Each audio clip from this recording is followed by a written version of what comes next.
Some believe that to get closure, you need to forgive the people who have wronged you. Society has taught us that to be worthy of forgiveness, the person who has wronged us needs to do some form of confession and repentance, which is supposed to bring about a sense of resolution and finality. However, that would require that a person first admitted that they have wronged someone and then took steps to atone for their behavior. Neither of those things is likely to happen from a toxic person.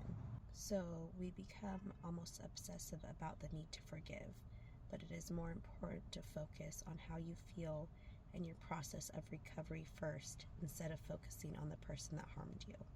You left a toxic relationship in part to get away from being guilted and shamed. You can forgive if and when you're ready. There is no timetable to the forgiveness process. And if you choose to not forgive at this time or any time in the future, that is completely okay. You have the right to make your own decisions. So feelings of anger after the ending of a relationship are expected, especially when the relationship was toxic. You may even feel bouts of rage. Being that angry may feel like a foreign emotion to you, but I'll say it again. These feelings are normal. It's what you ultimately do with those feelings that matters. If you are coping with depression, sometimes depression is actually anger turned inward. Pain is inevitable after a toxic relationship, but suffering is not. Practicing self-compassion or treating yourself like you would a best friend is one step toward healing. When you are angry toward yourself, it may be covering up other feelings. Sometimes anger is really masking anxiety or fear. Those can be similar feelings, but they are key differences between them. Anxiety is a sense that something bad is going to happen, but you don't know exactly what it would be. You may have told yourself, but I was also abusive toward a partner. Remember, there is a thing called reactive abuse. This is when you are backed into a corner or relentlessly mocked and you fight back as a form of survival. It does not mean that you are abusive. Your former partner may have owned a pet that you have become attached to, so you have an extra layer of heartbreak leaving the relationship. When you haven't forgiven yourself, you tend to let external forces shape how you feel and behave.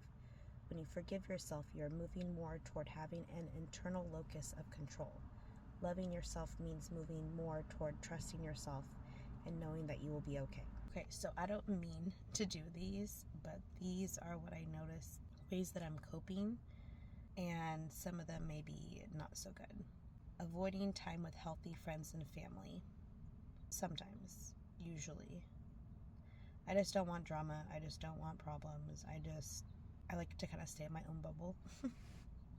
Eating too much or too little. Lately it's been too little. If I do eat, sometimes I feel like I overeat, but usually I eat too little.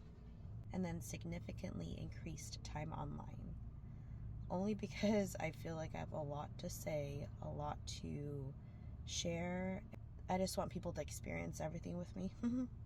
But increased risk-taking, perhaps me going out twice by myself probably wasn't the safest thing. I should probably bring like friends or family or something, but I called the friends I had and nobody was available, and I kind of just wanted to just do it, so I just did it.